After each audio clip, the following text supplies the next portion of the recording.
안녕하세요. 사연동행입니다. 세상을 살다 보면 그 누구에게도 꺼내지 못한 이야기가 한둘쯤은 있죠. 이곳은 그런 마음들을 조용히 들어주는 작은 공간입니다. 구독은 공짜지만 그 마음은 참 귀하고 고맙습니다.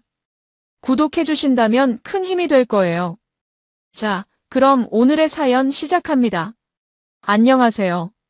저는 올해 46이 된 윤대성이라고 합니다. 중소기업에서 품질관리 팀장으로 일하고 있죠. 평범한 직장인이고 특별한 취미도 없는 그냥 가정에 충실한 남편이라고 생각했습니다. 아내 서민정은 43으로 저보다 3살 어려요.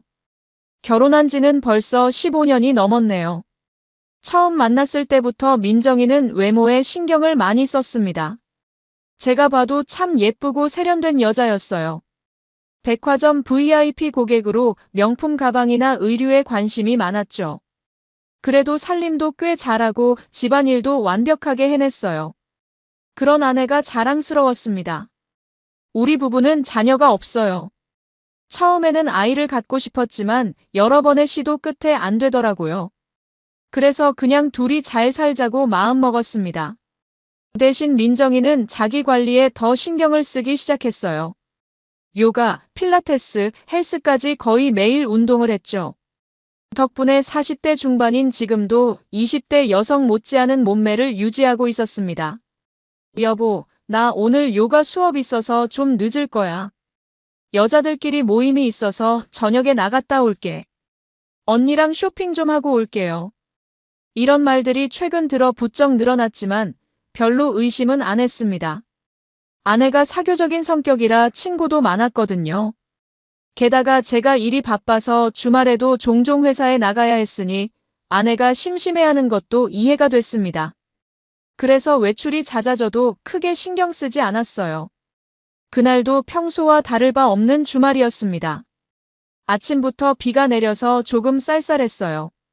민정이는 오후에 친구들과 만나기로 했다며 화장을 하고 있었습니다. 대성씨, 오늘 저녁은 냉장고에 있는 반찬 데워 먹어요. 내가 조금 늦을 것 같아. 민정이가 욕실에서 샤워를 하는 동안 저는 거실 소파에서 신문을 보고 있었습니다. 그런데 민정이가 갑자기 소리를 질렀어요. 여보, 내 가방 좀 바꿔줄래?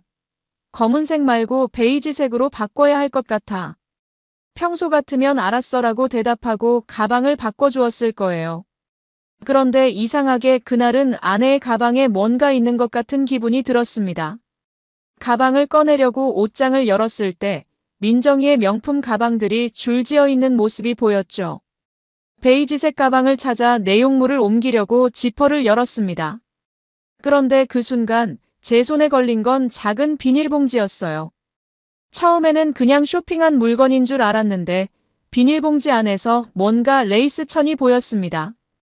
호기심에 비닐봉지를 열어보니 태그가 달린 여러 벌의 란제리가 나왔어요. 그것도 민정이가 평소에 입던 것과는 전혀 다른 너무 선정적인 스타일이었습니다. 이게 뭐지? 순간 머릿속이 하얘졌어요. 민정이는 평소에 심플하고 편안한 속옷을 좋아했거든요. 그런데 이건 너무 파격적이었습니다. 게다가 아직 태그도 떼지 않은 새 것들이었어요. 이상했습니다. 나를 위해 준비한 걸까? 하지만 우리 부부는 최근 몇 개월간 그런 관계가 거의 없었어요. 민정이가 항상 피곤하다고 내일 일찍 일어나야 한다고 거절했으니까요. 비닐봉지를 다시 가방에 넣고 베이지색 가방으로 내용물을 옮겼습니다. 하지만 마음속에는 이상한 의심이 생겼어요. 직감적으로 뭔가 잘못되고 있다는 느낌이 들었죠. 하지만 확실한 증거도 없이 의심하는 건 아내에게 신뢰라고 생각했습니다. 그래서 일단은 아무 말도 하지 않기로 했어요. 여보, 가방 바꿨어요. 욕실에서 나온 민정이는 평소와 다름없이 환하게 웃으며 고맙다고 했습니다. 그리고 평소보다 조금 더 화려하게 화장을 하더니 베이지색 가방을 들고 집을 나갔어요. 그날 밤 민정이는 약속대로 늦게 돌아왔습니다. 살짝 술 냄새가 났지만 친구들과 술 한잔 했을 거라 생각했죠. 하지만 그날 밤부터 저는 잠을 이루지 못했습니다. 머릿속에서 그 선정적인 속옷들이 자꾸 떠올랐으니까요. 아내를 의심하는 제 자신이 싫었지만 그 의심은 점점 커져갔습니다. 불안한 마음으로 며칠을 보냈습니다. 민정이는 여전히 요가 다녀올게요. 친구 만나고 올게 하며 외출이 잦았어요. 예전 같았으면 그냥 응, 다녀와 했을 텐데 이제는 자꾸 확인하고 싶은 마음이 들었습니다. 속옷 뭉치를 발견한 후로 자꾸 신경이 쓰였거든요. 그러던 어느 날 아침 민정이가 또 외출한다고 했습니다. 이번에는 언니네 집에 간다고 했죠. 출근 준비를 하던 저는 머뭇거리다가 물었습니다. 민정아, 요즘 외출이 많은 것 같은데. 괜찮아? 왜요? 갑자기. 나 원래 집에만 있는 거 싫어하잖아요. 그리고 내가 외출할 때 당신도 보통 회사에 있으니까 상관없잖아요. 민정이는 약간 날카롭게 대답했습니다. 평소와는 조금 다른 반응이었어요. 저는 더 이상 묻지 않고 출근했습니다. 하지만 그날 내내 불안했어요. 결국 점심시간에 휴대폰으로 민정이의 언니에게 전화를 걸었습니다. 명목상으로는 민정이를 바꿔달라는 핑계로요. 아, 대성씨. 민정이요? 여기 없는데요? 오늘 온다는 얘기 들은 적 없어요. 순간 가슴이 철렁 내려앉았습니다. 민정이가 거짓말을 한 거였어요. 그날 저녁 민정이에게 언니네 다녀왔냐고 물었더니 응, 잘 다녀왔어라고 또 거짓말을 했습니다. 이제 의심이 확신으로 바뀌고 있었죠. 다음 날부터 본격적으로 증거를 찾기 시작했습니다. 민정이가 없을 때 그녀의 스마트폰을 확인했죠. 다행히 비밀번호는 알고 있었어요. 민정이의 택시 호출 기록을 살펴보니 자주 가는 곳이 있더군요. 강남의 고급 호텔 라운지와 명품 거리의 한 카페였습니다. 카드 사용 내역도 확인해보니 남성 맞춤 정장 매장에서 결제한 기록이 있었어요. 왜 아내가 남성 정장 매장에서 돈을 썼을까요? 그리고 결정적인 증거를 발견했습니다. 민정이의 휴대폰 백업 자료에서 삭제된 메시지들을 복구했더니 오빠 오늘은 레드야. 지난번처럼 호텔 예약해줘. 그 자리에서 기다릴게 같은 내용의 메시지가 있었어요. 상대방의 번호는 저장되어 있지 않았지만 분명 누군가와 깊은 관계를 맺고 있다는 증거였습니다. 마음이 무너져 내렸어요. 15년 동안 믿고 의지했던 아내가 다른 남자와 관계를 맺고 있다니.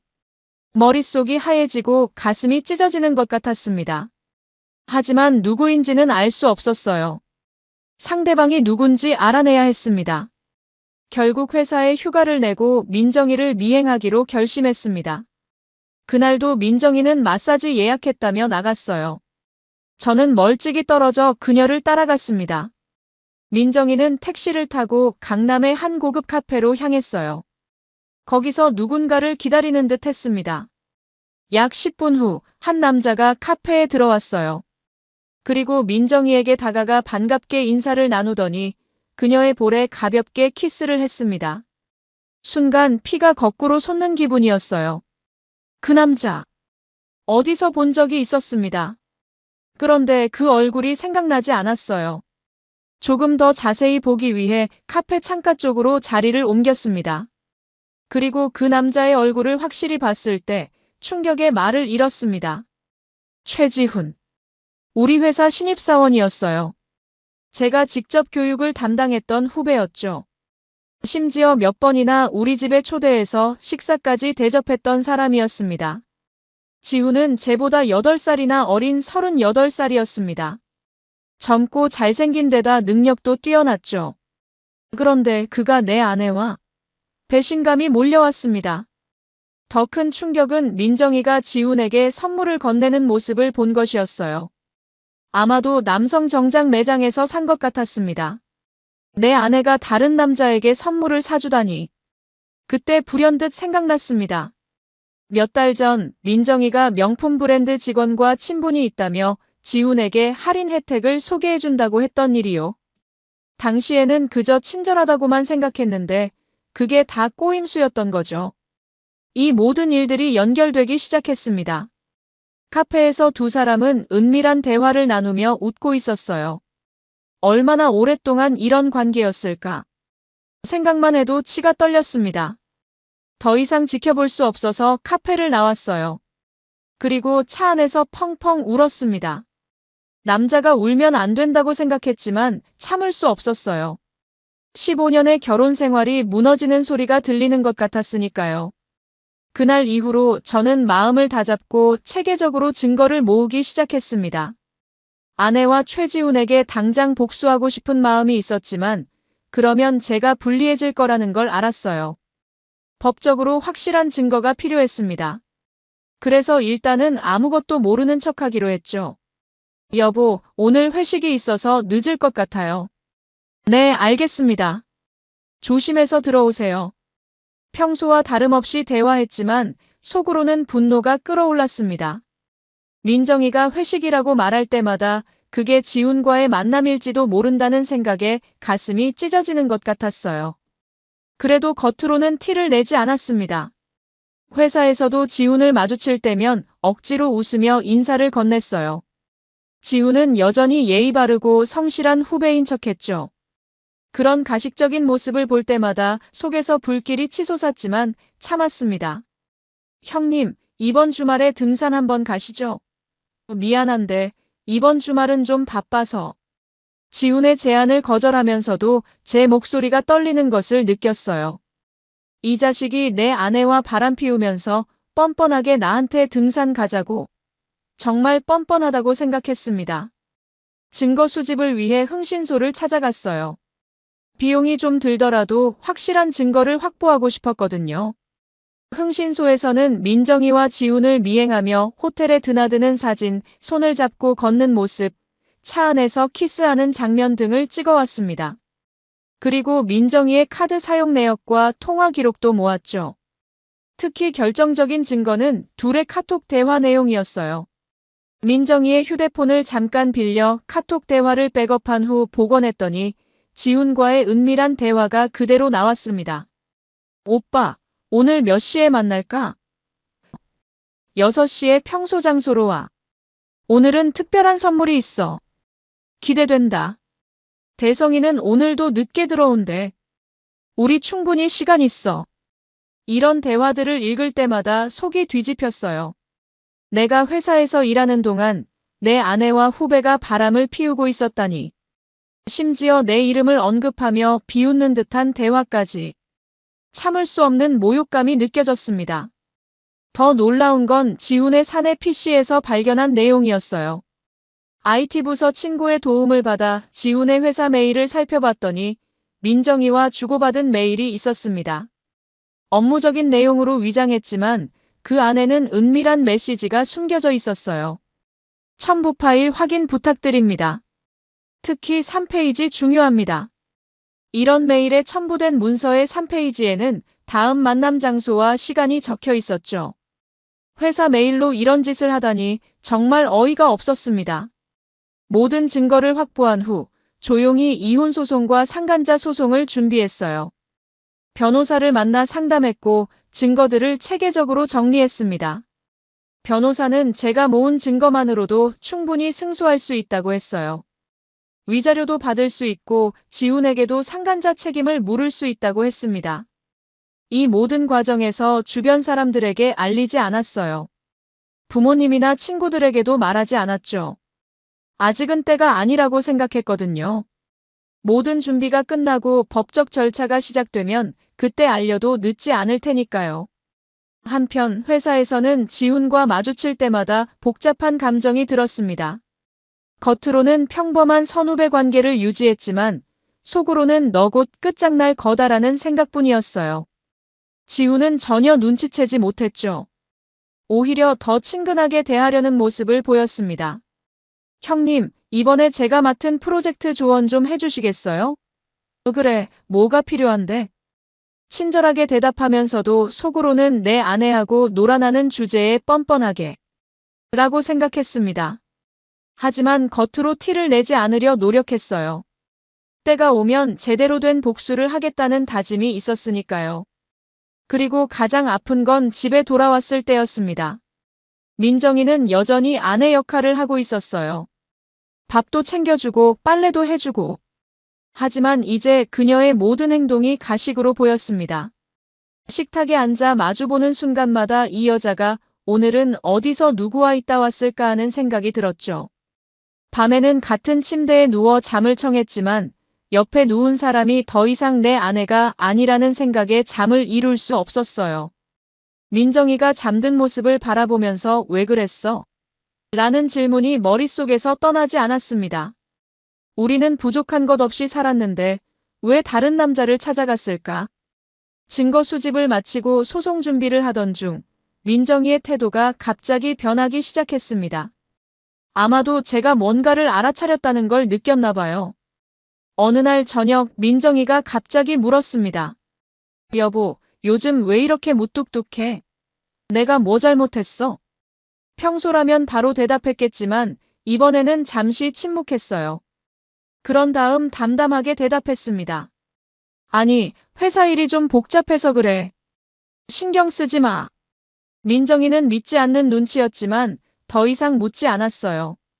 그 후로 민정이는 갑자기 애교 작전을 펼치기 시작했습니다. 아침에 일어나면 제가 좋아하는 음식으로 식탁을 채워놓고 퇴근할 때는 전화해서 뭐 사올 것 없냐고 물어보고 주말에는 데이트하자고 조르기도 했죠.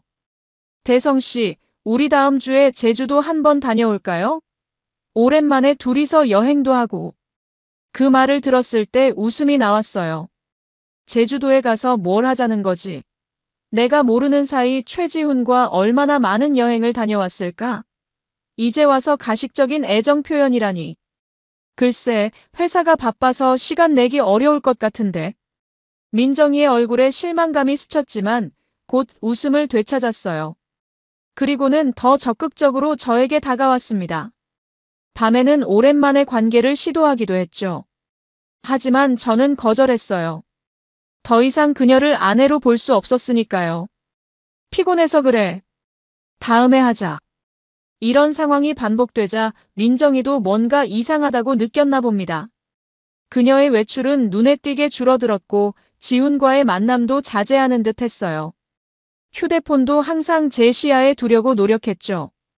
하지만 이미 늦었습니다. 제가 모든 증거를 확보한 후였으니까요. 속으로는 너희가 뿌린 대로 이제 거둬야지라고 다짐했습니다. 복수의 순간을 기다리는 것이 얼마나 고통스러운지 모릅니다. 하지만 더 큰 복수를 위해 참아야 했어요. 변호사와의 상담을 통해 소송 진행 절차를 확정했습니다.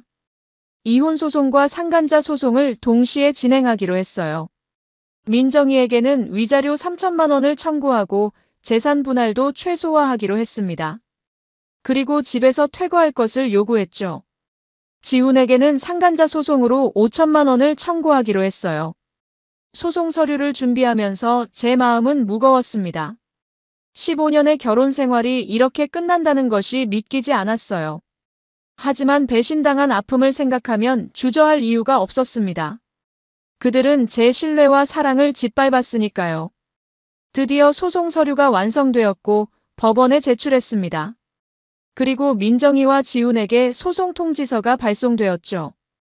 그날이 오기 전까지 저는 평소와 같이 행동했어요. 회사에서도 집에서도 아무것도 모르는 척했습니다. 소송 통지서가 도착한 날 민정이의 얼굴은 창백했어요.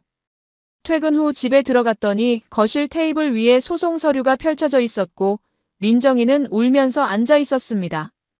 이게 무슨 짓이에요? 왜 이러는 거예요? 저는 차갑게 대답했습니다. 당신이 왜 그랬는지 내가 물어봐야 하는 거 아닌가?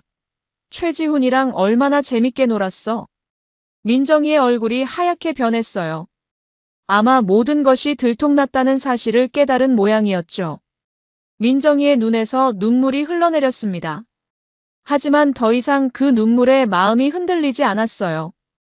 예전에는 아내가 울면 가슴이 아팠지만 이제는 그저 연기처럼 느껴질 뿐이었습니다. 대성 씨, 이건 오해예요. 지훈이랑은 그냥 친구 사이였어요. 당신이 오해하고 있는 거예요. 저는 냉소적으로 웃으며 휴대폰을 꺼냈습니다. 그리고 민정이와 지훈의 카톡 대화 내용, 호텔에 드나드는 사진, 차 안에서 키스하는 장면 등을 차례로 보여줬어요. 이것도 오해야? 친구 사이에 이런 짓을 해? 15년 동안 당신을 믿었는데. 어떻게 이럴 수 있어? 민정이는 말문이 막힌 듯 했습니다. 잠시 침묵하더니 갑자기 태도를 바꿨어요. 그래, 맞아요. 지훈이랑 관계가 있었어요. 하지만 그건 당신이 나를 소홀히 했기 때문이에요. 당신은 항상 회사 일만 생각하고 나한테는 관심도 없었잖아요. 내가 얼마나 외로웠는지 알아요? 그 말을 들으니 화가 치밀었습니다. 지금까지 아내를 위해 모든 것을 희생했다고 생각했거든요. 좋은 집, 명품 가방, 여행. 민정이가 원하는 건 다 해줬는데 이제 와서 내가 소홀했다고. 그래서 바람을 피워도 된다는 거야? 내가 일한 건 다 우리 가정을 위해서였어. 당신이 명품 가방 사고 싶다고 할 때마다 엑스트라로 일했던 건 다 기억 안 나. 그리고 지훈이. 내가 직접 교육시키고 집에도 초대했던 후배를 선택했어. 온갖 뻔뻔한 변명 말고 진실을 말해봐. 그냥 바람 피우고 싶었던 거지. 민정이는 더 이상 할 말이 없었는지 고개를 숙였습니다. 그러더니 갑자기 태도를 바꿔 애원하기 시작했어요. 대성 씨, 제발 이혼은 하지 말아요. 내가 잘못했어요. 다시는 이런 일 없을 거예요. 지훈이랑은 완전히 끊을게요. 제발 한 번만 용서해줘요. 이런 모습이 더 역겨웠습니다. 들키지 않았다면 계속 바람을 피웠을 텐데 이제 와서 용서해달라니. 정말 가증스러웠어요. 너무 늦었어. 이미 소송은 시작됐고 되돌릴 수 없어. 앞으로는 변호사를 통해서만 대화하자. 그 말을 남기고 집을 나왔습니다. 당분간은 회사 근처 모텔에서 지내기로 했어요. 집에 있으면 민정이의 애원과 눈물을 볼 것 같았거든요. 그리고 솔직히 마음이 약해질까봐 두려웠습니다. 아무리 배신감이 크다고 해도 15년을 함께한 사람이니까요. 다음 날 회사에 출근했더니 이상한 분위기가 감지됐습니다. 아마도 지훈이 소송 통지서를 받았나 봐요. 그는 제 눈을 피해 다녔고 얼굴은 창백했습니다. 팀장인 저에게 업무 보고도 하지 않고 다른 직원을 통해 자료를 전달했어요. 점심시간 사내 식당에서 지훈과 마주쳤습니다. 그는 당황한 기색이 역력했어요. 저는 담담하게 그에게 다가갔습니다. 지훈 씨, 잠깐 얘기 좀 할까요?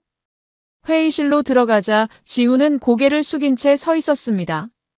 저는 차분하게 말을 이어갔어요. 어제 소송 통지서 받았지? 할 말 있어? 지훈은 잠시 침묵하더니 떨리는 목소리로 말했습니다. 형님, 정말 죄송합니다. 제가 잘못했습니다. 제발 소송은 취하해 주세요. 제 인생이 망가집니다. 그 말을 들으니 비웃음이 나왔어요.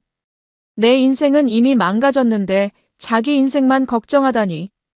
정말 이기적인 놈이었습니다. 내 아내와 몇 년이나 관계를 가졌지? 지훈은 고개를 숙인 채 대답했습니다.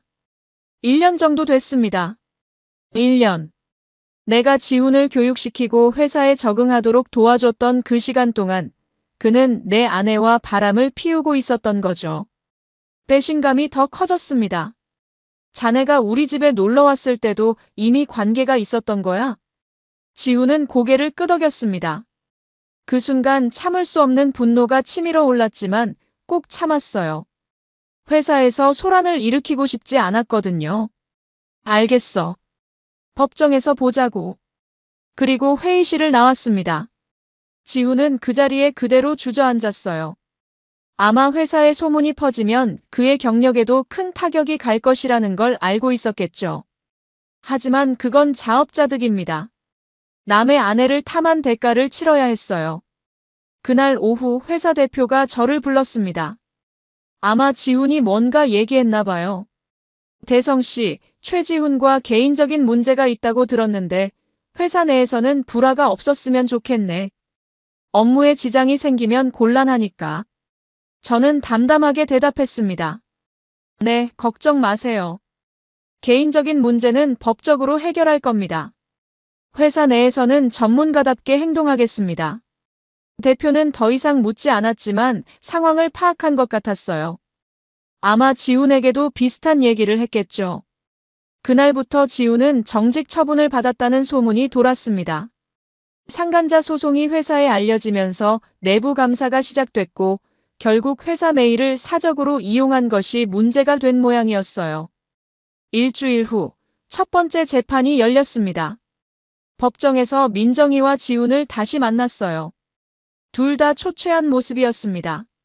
민정이는 저를 애원하는 눈빛으로 바라봤지만 이미 제 마음은 돌이킬 수 없었어요. 변호사는 그동안 모은 증거들을 차례로 제출했습니다. 호텔 출입 사진, 카드 내역, 메시지 내용 등 불륜 관계를 명백히 증명하는 자료들이었죠. 그리고 결정적인 증거로 두 사람의 대화 녹취록을 제출했어요. 어느 카페에서 둘의 대화를 몰래 녹음한 것이었습니다. 지훈 씨, 대성이가 의심하는 것 같아. 요즘 내 행동을 유심히 지켜봐. 걱정 마. 형님은 단순해서 우리를 의심할 리 없어. 그냥 평소처럼 행동해. 이 녹취록을 들은 재판부의 표정이 굳어졌습니다. 불륜 사실을 인정할 뿐만 아니라 저를 비웃는 듯한 대화였으니까요.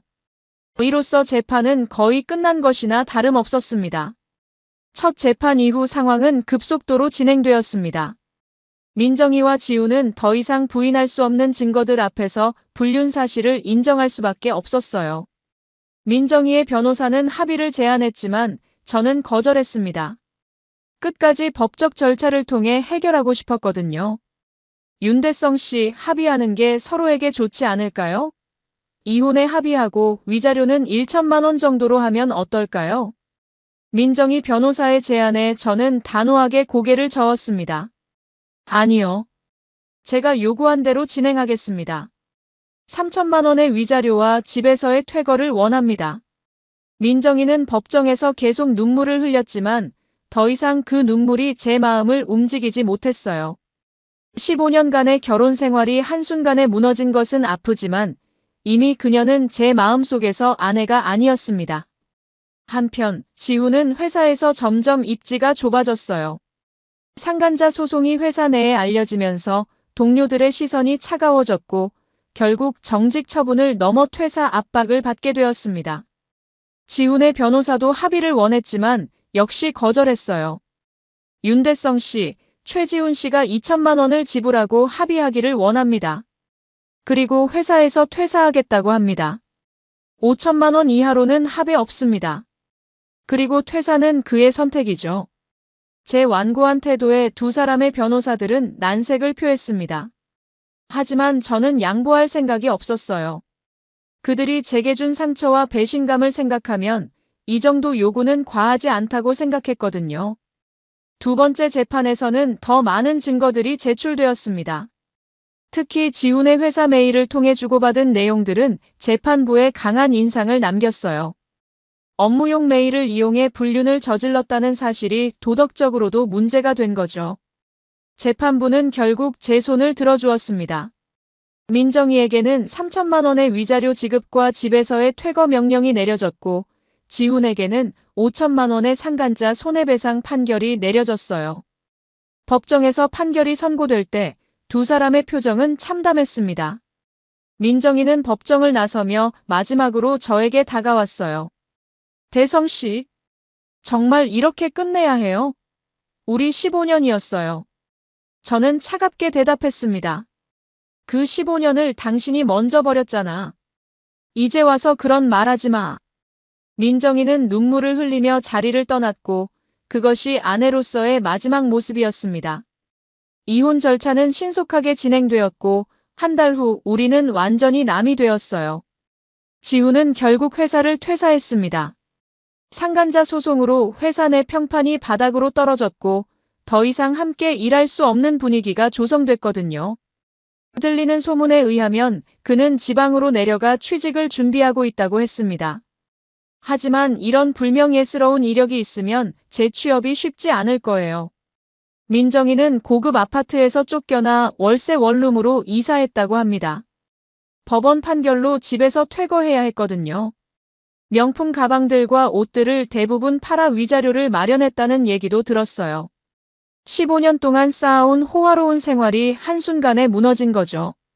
저는 집을 정리하면서 민정이의 흔적을 모두 지웠습니다. 사진, 선물, 추억이 담긴 물건들 모두 버렸어요. 새 출발을 위해서는 과거를 완전히 청산해야 한다고 생각했거든요. 회사에서는 오히려 제 평판이 올라갔습니다. 배신당하고도 직업적으로 흔들리지 않고 묵묵히 일한 모습이 동료들에게 존경을 받은 거죠. 대표는 제게 내부 감사팀으로의 이동을 제안했고 저는 승진과 함께 새로운 부서로 옮겼습니다. 대성 씨는 정직하고 원칙을 중요시하는 사람이니 감사팀이 잘 어울릴 것 같아요. 앞으로 회사의 투명성과 윤리를 책임져 주길 바랍니다. 새로운 업무는 제게 새로운 활력을 주었어요. 과거의 아픔을 잊고 일에 몰두하면서 조금씩 마음의 상처가 아물어갔습니다. 물론 완전히 잊지는 못했지만 적어도 밤에 잠을 이룰 수 있을 정도로 마음이 편안해졌어요. 가끔 동료들이 소개팅을 주선하기도 했지만 아직은 새로운 만남을 가질 준비가 되지 않았습니다. 배신의 상처가 너무 깊었고 다시 누군가를 믿고 마음을 열기까지는 시간이 필요했어요. 그래서 정중히 거절했죠. 아직은 혼자 있는 게 편해요. 나중에 기회가 되면 그때 생각해 볼게요. 시간이 흐를수록 민정이와 지훈에 대한 분노와 미움은 점차 줄어들었습니다. 물론 용서하지는 않았지만 적어도 그들을 생각할 때마다 가슴이 찢어지는 고통은 사라졌어요. 그들은 자신들의 선택에 따른 대가를 치렀고 저는 새 삶을 살고 있었으니까요. 어느 날 회사 근처 카페에서 우연히 민정이를 마주쳤습니다. 그녀는 많이 초췌해 보였어요. 예전의 화려함은 온데간데 없고 수수한 차림새였습니다. 잠시 눈이 마주쳤지만 저는 모른 척 지나쳤어요.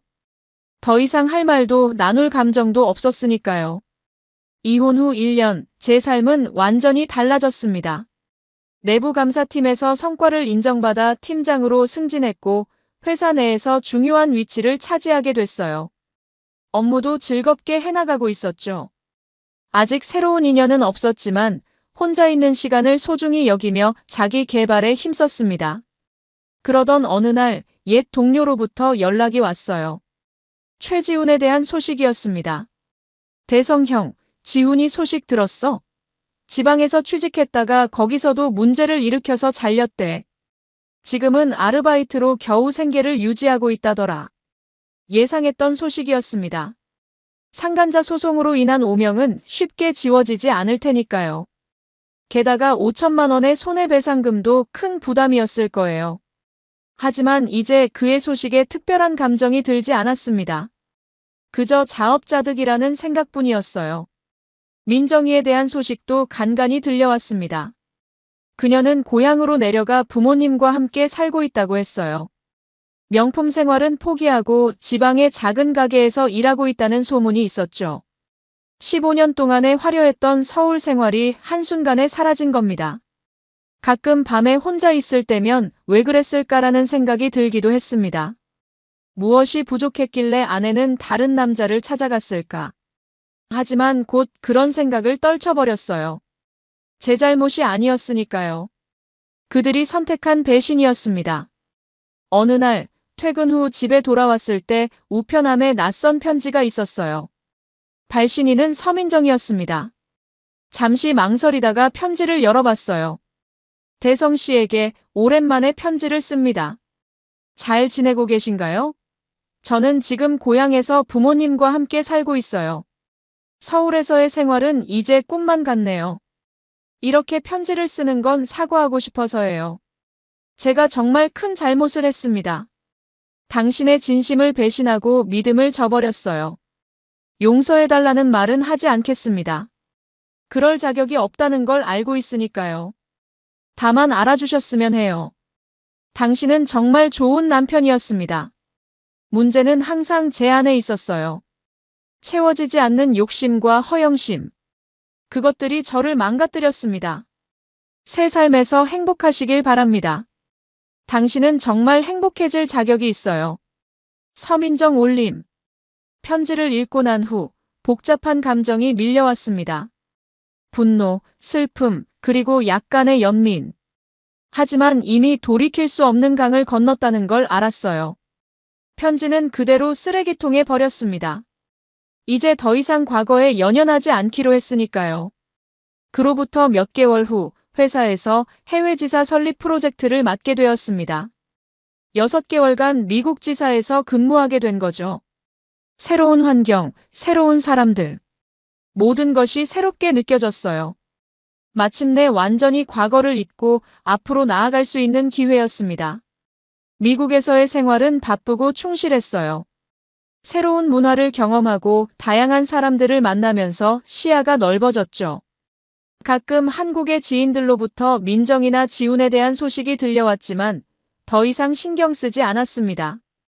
그들은 이제 제 인생의 일부가 아니었으니까요. 프로젝트가 성공적으로 마무리되고 한국으로 돌아왔을 때 저는 완전히 다른 사람이 되어 있었습니다. 더 강해졌고 더 지혜로워졌어요. 배신의 상처는 여전히 가슴 한구석에 있었지만 이제는 그것을 통해 배우고 성장했다고 느꼈습니다. 회사에서는 해외 프로젝트의 성공을 높이 평가해 승진과 함께 더 큰 책임을 맡겼어요. 이제 저는 전체 품질 관리 시스템을 총괄하는 2사급 임원이 되었습니다. 상처를 딛고 더 높이 올라선 거죠. 어느 날 뉴스에서 우연히 최지훈의 이름을 보게 되었습니다. 그가 주식 사기로 경찰에 체포되었다는 기사였어요. 경제적 어려움 때문에 불법적인 방법으로 돈을 모으려다 덜미를 잡힌 모양이었습니다. 한때 유망했던 젊은이가 이렇게 몰락하다니. 배신의 대가는 생각보다 더 크고 오래 갔나 봅니다. 서민정에 대한 소식도 들려왔어요. 그녀는 고향에서 작은 카페를 열었다고 합니다. 예전의 화려한 생활과는 거리가 멀었지만 나름대로 안정을 찾은 것 같았어요. 가끔 서울에 올라와 옛 친구들을 만난다는 얘기도 들었습니다. 하지만 더 이상 저와는 접점이 없었죠. 사람들은 종종 물었습니다. 대성 씨, 재혼 생각은 없으세요? 이제 충분히 시간이 지났잖아요. 그때마다 저는 미소를 지으며 대답했어요. 지금은 제 자신과의 관계에 충실하고 싶어요. 나중에 인연이 있다면 그때 생각해 볼게요. 사실 배신을 경험한 후로 누군가를 완전히 신뢰하는 게 쉽지 않았습니다. 하지만 그렇다고 모든 사람을 의심하며 살 수는 없었어요. 단지 더 신중해졌을 뿐이죠. 언젠가 제 마음을 다시 열 수 있는 사람이 나타나기를 바라면서요. 그렇게 시간은 흘러갔고 저는 제 삶에 만족하며 살아갔습니다. 비록 예상치 못한 방향으로 인생이 바뀌었지만 그 속에서도 의미와 가치를 찾았어요. 무엇보다 자신의 원칙을 지키며 정의롭게 살아가는 것이 중요하다는 걸 깨달았습니다. 여러분, 오늘 사연 어떻게 들으셨나요? 지금 이 순간 무슨 생각이 드셨는지도 궁금합니다. 여러분의 소중한 생각을 댓글로 남겨주세요. 지금까지 사연동행이었습니다. 함께 해주신 모든 분들께 진심으로 마음 깊이 감사드립니다. 방송 끝나기 전에 혹시 아직 구독과 좋아요 안 누르셨다면 그 한 번의 클릭이 이 채널을 계속 이어가게 하는 큰 힘이 된답니다. 다음 사연에서 다시 인사드릴게요. 여러분 평안하세요.